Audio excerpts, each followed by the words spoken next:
Market implications of the US-China relations as propounded by Nouriel Roubini. So, scenario number one is one in which the relative hegemony of the US generally remains, but China stays the largest economy in the world, even if it is weaker than now or not rising as now. In this scenario, US risky assets should outperform Chinese ones as US remains strong and Chinese growth stalls, both on the growth side and on innovation side.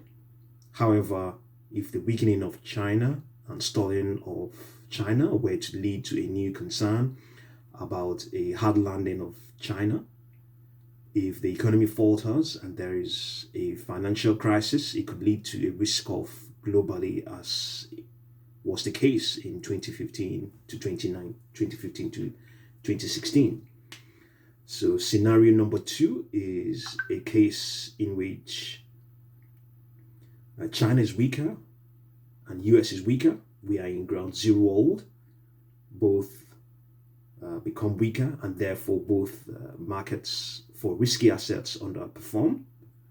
If you have low economic growth, as you get economic malaise globally, and many conflicts in failed states emerge, as we have in Afghanistan at the moment, as both countries underperform and they cannot provide a public good, So, but right now we are having with that in this sort of scenario, even though we're not having that right now, but what we're having is that we have US withdrawing from a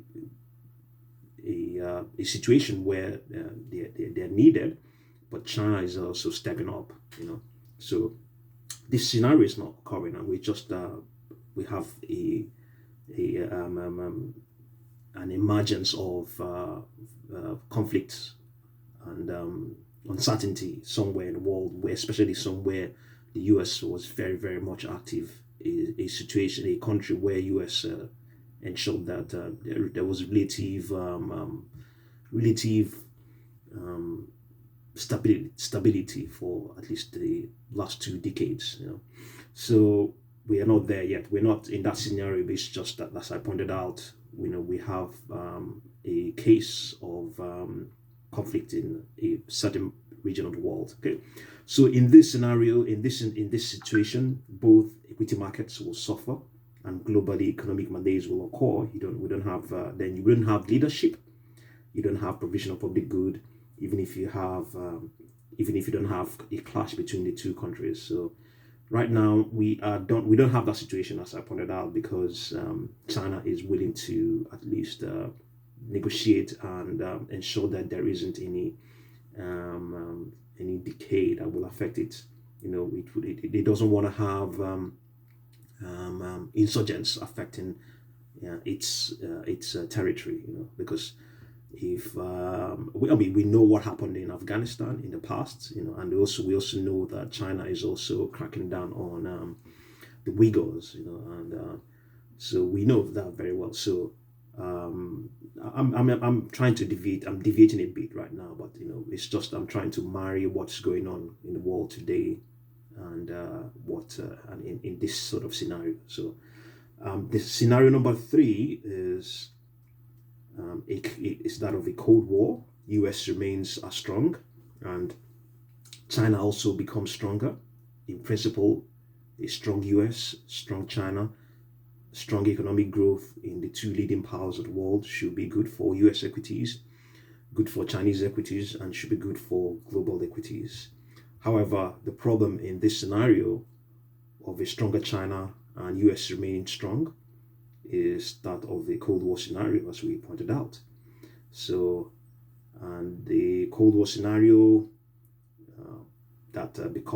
it will be a Cold War scenario that becomes prevalent as both countries want to become the global hegemon. So the Cold War becomes colder, possibly resulting in increased decoupling and the fragmentation of the global economy, as both the US and China seek to polarize the world. And therefore, in this situation, of decoupling and gradual but persistent defragmentation of the global economy, you have risk off. You have a slowdown in global growth. You may have the balkanization of the global economy, and that can weaken risky assets both in US and China. So a divided world split into two spheres of influence is not good for the world. It's not good for the world, not good for equities, because it is a defragmented, deglobalized, and protectionist and divided world. So scenario number 4 is one of Thucydides' trap, where China becomes stronger, US becomes weaker, and it leads to a worsening Thucydides trap and a possible hot war. So this trap is explained as a deadly pattern of structural stress that results when a rising power challenges a prevailing one. So the rising power will be China, will be China, and then the prevailing one is the US.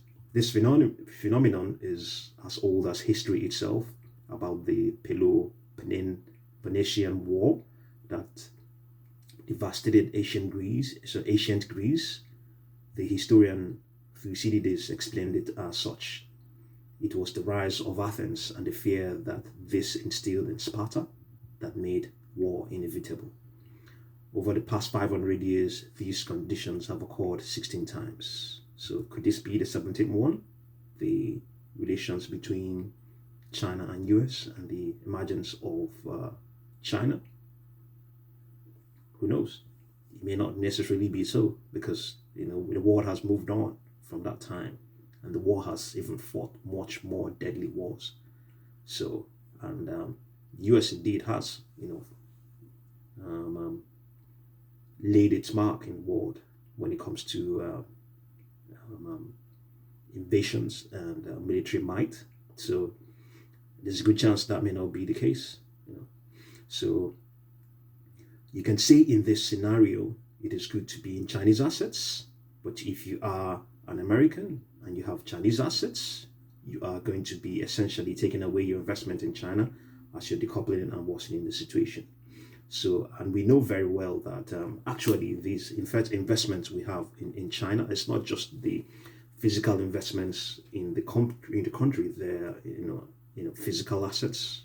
Not only that, we have also, as you obviously know, that some of these tech giants from China are listed or have listed in the US.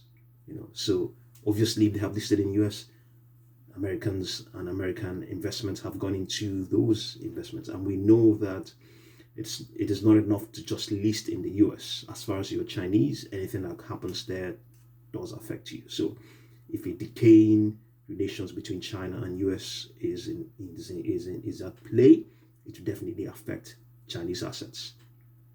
So we all know very well what's been going on, the crackdown, on Chinese tech giants, and the Chinese leadership have come out to try to assuage the world about what it's doing, that it's not trying to cause any risk-off episodes. So if this Thucydides trap eventually leads to a war between US and China, that can be terrible for US and Chinese equities. So see what you make of this video, and thank you very much for watching.